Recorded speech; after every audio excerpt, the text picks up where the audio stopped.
ក្តាប់ជប់ដៃ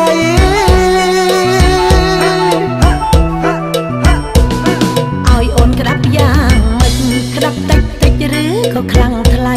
ខ្លាចតែគ្រងចរៃខំបល័យស្រីទឹកណែ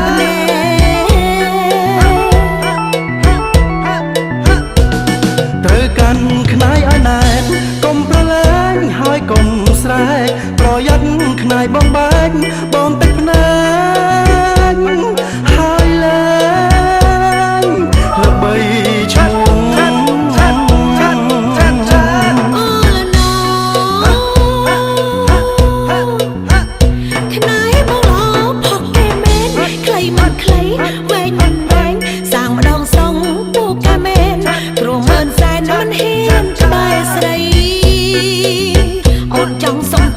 បងពី3ថ្ងៃបងអូនទិញបងលក់ទេថ្លៃចង់ទិញផងមិនអាចលងបានទេខ្នាយបងពេគេតាយាយបំសល់បើសពថ្ងៃលងឲ្យស្រីបានអីប្រាអូអត់ទៅគេមិនគេ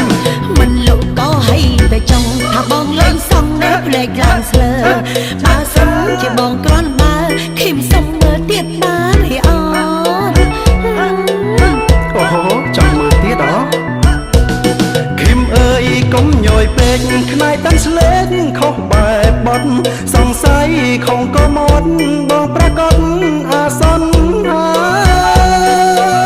យប្រកាសអាសន្ននាងសុំនៅប្រកាន់បានទេ